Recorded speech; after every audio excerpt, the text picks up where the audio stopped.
कुंदनपुर से आया हूँ।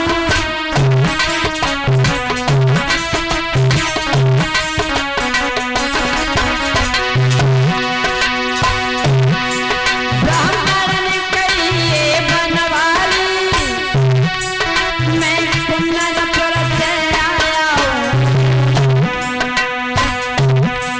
रुक्मिणी तुम्हारी चेरी है, उसका संदेश आया हूँ।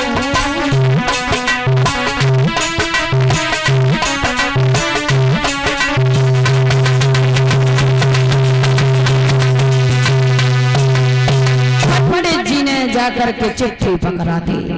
जब भगवान ने चिट्ठी को खोल करके पढ़ा तो चिट्ठी में लिखा है, हे मेरे प्राणों के नाथ मुरलीधर, मेरा भैया मेरी शादी में दीवार बन गया है, अपने साले को भुलवा लिया है, आकर के नगर के चारों तरफ फौजें लगा दी, नगर को घेर लिया है। अब हमारी रक्षा करने वाला आपके अलावा कोई नहीं है। लेकिन श्याम अकेले मत आना, फौजें लेकर के आना, कई रथ लेकर के आना। जो इतनी बात पंडित जी की सुने और उस चिट्ठी में पड़ी, भगवान ने एक बात कह दी, पंडित जी चले जाओ, जाओ रुक्मिणी से कह देना शिशुपाल के संग शादी करके चली जाएं। चंदेली में जाएंगी तो रानी बजेंगी रानी, और हमारे यहाँ आएंगी तो ग्वालिनी बजेंगी ग्वालिनी। पंडित जी ने जवाब दिया, भगवान रुक्मिणी मर जाएंगे मगर भैया के साले के साथ में विवाह करके कभी चंदेली में नहीं जाएंगे। याद रखना भगवत श्रोताओं, मुरली मनोहर घनश्याम ने एक बात कही है, पंडित जी एक काम करो, हमारे भैया हमें ऐसे नहीं जाने देंगे, आप एक काम करना, खांसते खांसते खांसते खांसते हमारे दरवाजे पर जमीन पर गिर जाना। पंडित जी ने ऐसा ही किया। जब पंडित जी जमीन पर गिर पड़े तो भगवान कन्हैया ने भैया बलराम से कही, भैया अगर आपकी आज्ञा हो तो हम थोड़ी दूर तक पंडित जी को छोड़ाएं। और ये परम सम्मानित श्रीमान राम कुमार कुंतु दरगपुर से भंडारे में दान दे रहे हैं, 101 द्रव्य दक्षिणा देकर मुझे सम्मान कर रहे हैं। और 500 रुपए भागवत में दान आ रहा है। ये हमारे ब्रजेश यादव जो कोल्ड बुक के रहने वाले हैं दरगपुर, और 100 रुपए हमें और धीरज भैया को सम्मान कर रहे हैं। आशीर्वाद की कामना, धन के पात्र हमेशा बने रहें, राधा रानी दया दृष्टि बनाए रहे, जो भी इच्छाएं भगवान पूर्ण करते रहे। याद रखना भगवत श्रोताओं, जब ये कहा तो भैया बलराम ने एक बात कही है, कन्हैया क्या कह रहे हो? कन्हैया बोले, भैया हमारा यदुवंशियों का धर्म बनता है, अगर ब्राह्मण द्वारका में मर गए, ब्राह्मण बीमार हैं, तो सारे यदुवंशियों को, सारी यादव जाति को ब्रह्म हत्या लग जाएगी, महीनों का रहिया चढ़ेगी। भैया महीनों तब भी उद्धार नहीं हो गए, अगर आपकी आज्ञा हो तो ज्यादा नहीं थोड़ी दूर तक छोड़ा। भैया ने आज्ञा दे दी, कहा चले जाओ। रथ तैयार करवाया और बोले बहुत जल्दी वापस आऊंगा। पंडित जी को जब बिठाला तो प्रमाण ये मिलता है, थोड़ी दूर तक रथ धीरे धीरे चला, उसके बाद में कन्हैया ने रथ को उड़ाना शुरू कर दिया। पंडित जी का डर की वजह से कलेजा कांप रहा है। थोड़ी देर के बाद, पल भर नहीं हुआ, कुंदनपुर के धुरे पर जाकर रथ को खड़ा कर दिया। पंडित जी रथ से नीचे आए, और जब रथ से नीचे आए हैं, पंडित जी पहुंच गए दूर से आता हुआ। रुक्मिणी ने देखा, कहा, कहो पंडित जी आ गए मेरे श्याम।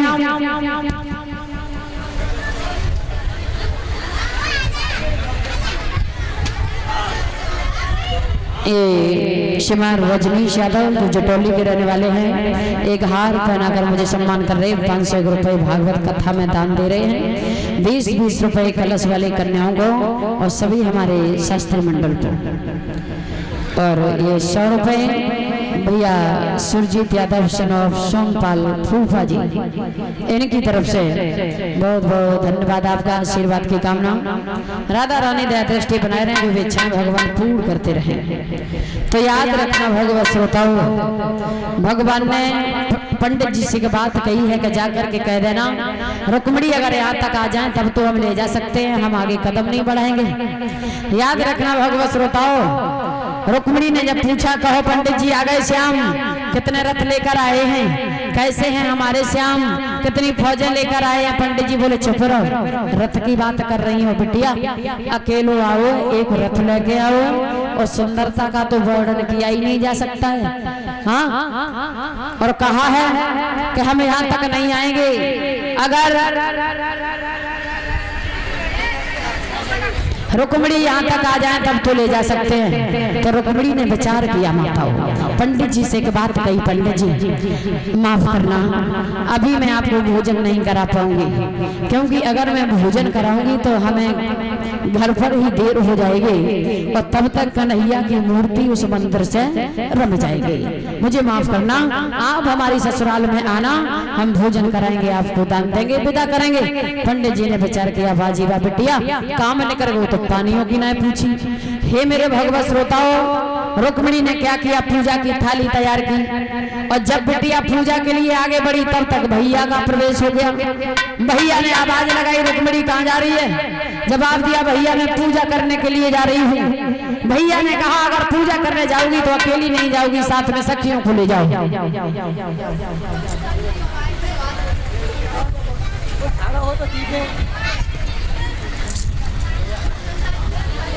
और ये 1100 रुपये दान दे रहे हैं भागवत में उपेंद्र गदनपुर से, और एक हार हमारे लिए 10 रुपये कलश वाली कन्याओं को, और ये 500 रुपये अत्यंत सिंह गदनपुर से, और इनकी तरफ से भी एक हार है, बहुत बहुत धन्यवाद। और 10 रुपये कलश वाले बेटियों को देकर सम्मान कर रहे हैं। भले गोविंद भगवान की, बोल सच्चे दरबार की। तो याद रखना भगवत श्रोताओं, रुक्मिणी लड़कियों को लेकर के मंदिर में पहुंची, जहां जाकर के रुक्मिणी ने माँ की आराधना पूजा की है, और माँ से विनती कर रही है, माँ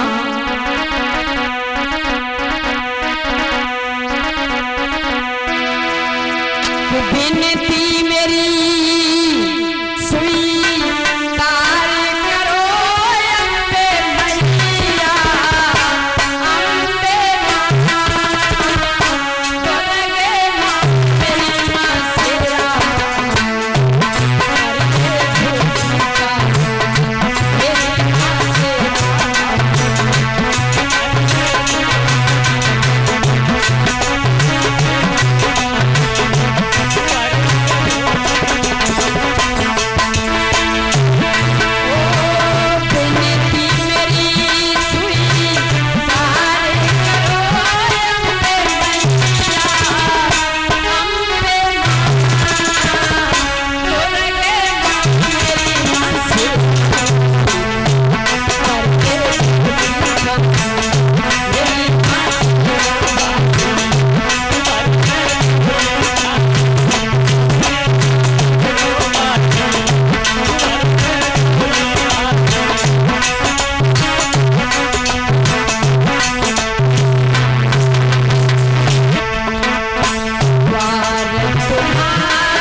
विनय सुनी है, अंतर आत्मा में प्रकट हुई और वचन दे दिया, तथास्तु बेटी ऐसा ही हुआ।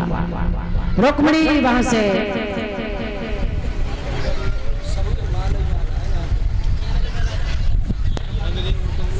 और एक बार ध्यान से सुने, सबके माला ही माला है। मेरे कहने का मतलब आज सब माला ही माला हैं। सुने, ये हमारे परम सम्मानीय भैया छोटे यादव समाव भीष्म पाल यादव 21 रुपए भागवत कथा में दान दे रहे हैं और मुझे धीरज भैया